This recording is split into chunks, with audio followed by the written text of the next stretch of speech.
You know, I'm a big believer of helping other people. I love helping other people. I mean, if you watch some of my work as well on the channel, you'll see we do programs of helping people with difficulties, destitute people, homeless, kids with HIV. We're trying to contribute. I think it's a beautiful thing. My idea is that's my way of paying rent to the Most High, to the Creator. I'm not for nothing. The reason why I'm still alive today is not necessarily because I'm smart. I think it's sometimes because of a grace, of a higher being, a higher spirit, a higher force that looks after us. Beautiful thing. And so we are very grateful for the people that come here, that sponsor and supply us with food. At least now I've got something to eat tonight. And yeah, so it helps a lot. Thank you so much for your kindness and God bless you. I also believe that whoever you want to help, the help should be very calibrated. You need to know who you're sending the help to. You don't just help everybody. I'm sorry. The problem is some people in the world, when you help them twice, they learn how to survive. They learn how to do themselves. They learn how to become independent. There are some people, once you help them one time, you help a second time, they think you're an open door for any times.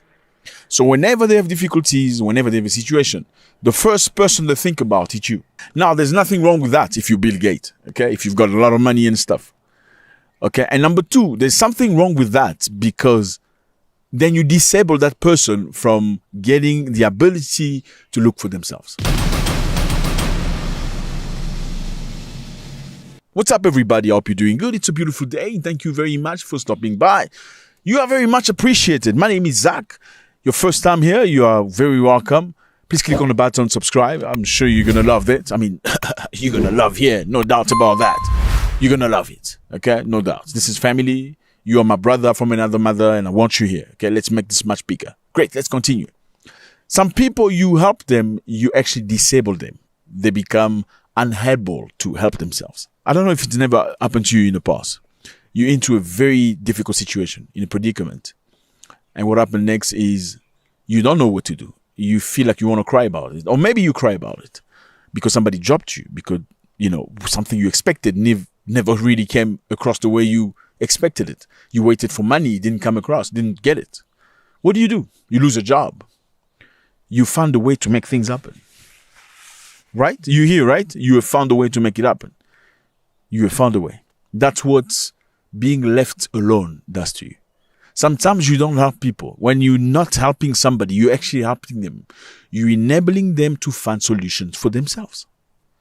You're helping them to know how to go hunt, to go out to fish, to learn how to do whatever they have to do to get things going.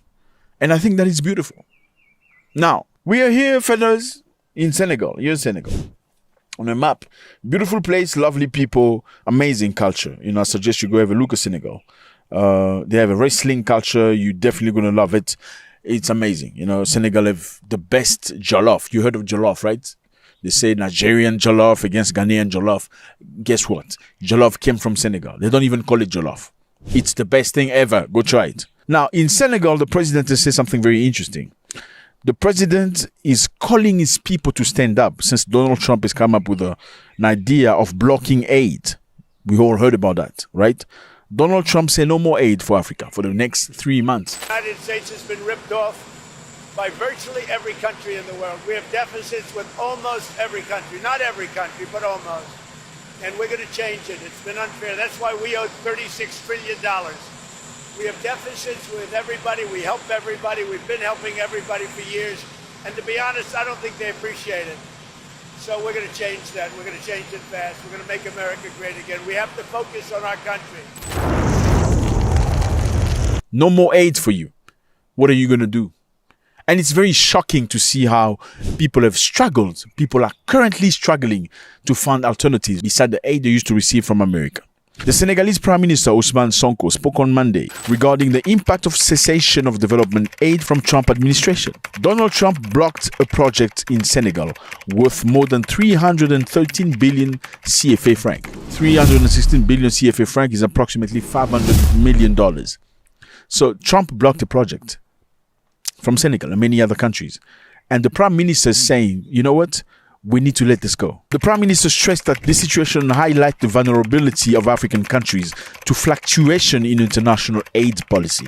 So this shows how volatile, how helpless Africans are to the fluctuation of the mood of the white people. That's the simple English, my brother. This English is just complicated, for PhD people, making you look stupid. No, it's very simple. It means this shows how African countries are vulnerable to the international fluctuation of the mood of white people in Europe and America. You have nothing for yourselves. He says we will never develop with external aid, as we have seen. The American president has blocked for 90 days development aid program for poor countries. We will never develop with external aid. My brother, let me tell you something. Many countries in Europe receive aid. What is aid? Aid is something you get from, powerful countries to help you develop, to help you move forward. To help you fix your countries. Aid comes in many forms. It comes in health, education, finances, economics, and many things. Now, the best part is this. Many European countries have received aid in the past. It's not just an African thing. After World War II, France, Italy, Germany received aid from America to reconstruct, to rebuild all the things that were destroyed. They needed aid for some times, but they don't need aid anymore. It's over. They've adjusted. Later on, Ireland got aid, Spain got aid, Portugal got aid, Greece got aid in 2008 during the crisis. Most of these countries, if not all, don't need aid anymore. But Africans, since they started receiving aid, it's aid every year, aid every 6 months. They get aid, and they do nothing with it. You know what this has done? It has transformed people into beggars. You are beggars. Africans are beggars. I'm telling you, this is what it is. I don't care how you feel. You are just beggars. You don't want to work. You don't want to learn. You don't want to see how they do it. You just want to receive. AIDS for this, AIDS for that. And the worst part is you get AIDS and you spend the money buying houses for yourself, constructing a house for your second wife, your third, your sixth wife. That's what you do in government. And all these other people supporting president because he comes from the same tribalism, because they speak the same language. AIDS. Now, what are AIDS? Let's try to clarify. Africa received many types of AIDS. Okay, health AIDS. What are the consequences of not receiving AIDS from America? Watch this. Reduced access to health care. Many African countries rely on foreign aid to fund healthcare programs, including those with HIV, malaria, tuberculosis. That could lead to shortage of essential medicine, reduced access to treatment, and weakened health system. Now, imagine people living with HIV, malaria, and tuberculosis, waiting for things to come from America. I was on TikTok this morning and I saw some lady say, this is my last ARV, I'm taking it.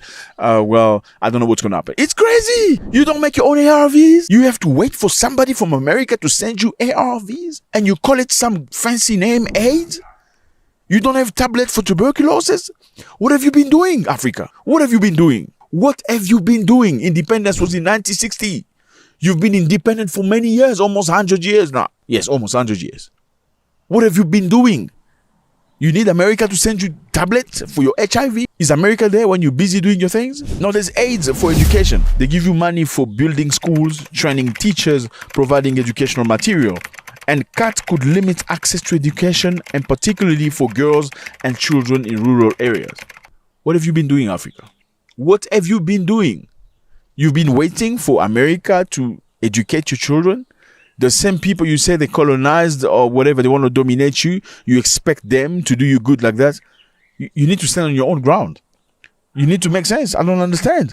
They have economical aid. Aid often supports infrastructure projects, agricultural documents, and initiatives to promote economic diversification. And the cut could slow down economic growth. You hear that? They give you aid for good governance. Aid often supports programs aimed at improving governance, promoting human rights, and combating corruption. So they have to literally teach you everything. This is just crazy. You're just like big kid.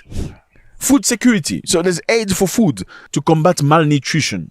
Fellas, like I said earlier, the more you give, the more you destroy. Okay? They give you this aid to keep you slave, and you don't get that. Let me repeat myself. Take a pen and a piece of paper. They give you aids to keep you slave. They give you aids to keep you slaves, because the slave receives what the master gives him. And as long as you're going to receive aids for whatever reason, you're still going to be slaves. The reason why Trump stopped the aids is because he wants to reevaluate your alliances. Why should I give you AIDS if you're not doing things the way I want? I mean, he's right. He's 100% right. Why should I give these shithole countries AIDS for medication, for HIV when they go do their shit there, they don't cover themselves, AIDS for tuberculosis, AIDS for... Why must I give it to them?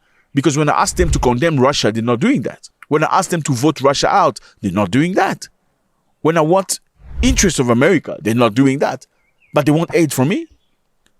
So Usman Sonko is just reminding you. He said, Africa will never develop if your progress depends on the fluctuation of the mood of Americans. Now, there's another thing that happens. Usually when you take things away from somebody, you teach him how to build by himself. You know, in Europe, a while back, Europeans needed very much gas and petrol from Russia, especially gas. The gas of Russia accounted for about half of the gas, if not more, that the European got. Now, what happened next was they asked Germany, especially because Germany was one of the biggest beneficiaries, to stop trading with Russia like that. Germany couldn't. They asked Germany to condemn Russia due to its action in Ukraine. Germany could not do it. Why? Because Germany could see that they were going to lose their interest in getting gas from Russia if they accused Russia of anything. You know what they did? They sent a special force to go bombard Nord Stream pipelines. They destroyed it. So Germany could not receive gas from Russia anymore. Now, guess what happened? It gave Germany more independence. Even though Vladimir Putin at the time was threatening Europe, saying, if you do this, I'm going to cut the gas off. The Ukrainians and their friends, they say, you know what, let's go bomb that pipe so that the Europeans can learn to survive for themselves and by themselves. Whatever occurred, they have learned to survive by themselves. They get gas coming from Norway now and from America and liquid gas from America. This is what it is, my brother. This is an opportunity for Africans to be independent, to learn how to make their own product, to learn how to make their own ARVs, their own tablet for tuberculosis, to learn how to manage the finances.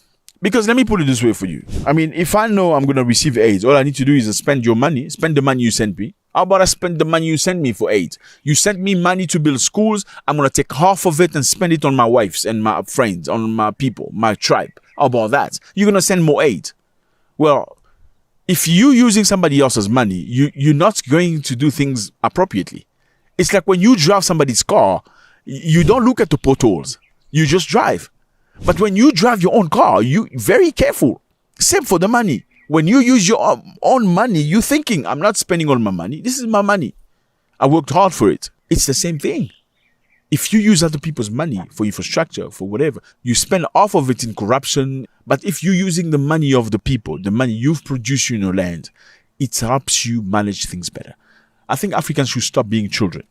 Okay? All these leaders. Congratulations to the Senegalese president. I don't know. Do you agree? Please, let's clap for him. This is what we want to see. Okay? This is what we want to see. Let me know how you feel about this. It's always a great pleasure. Thank you very much. I appreciate it. If you like our work, hey, send us money. Okay? There's a button here. Click on that button. Send us money. Send us money, my friend. Stop it. Stop that stuff. Why is only white people sending money to other white creators? You guys go. I mean, I don't get you guys. Click on that button here. Send the money. Okay. Lovely.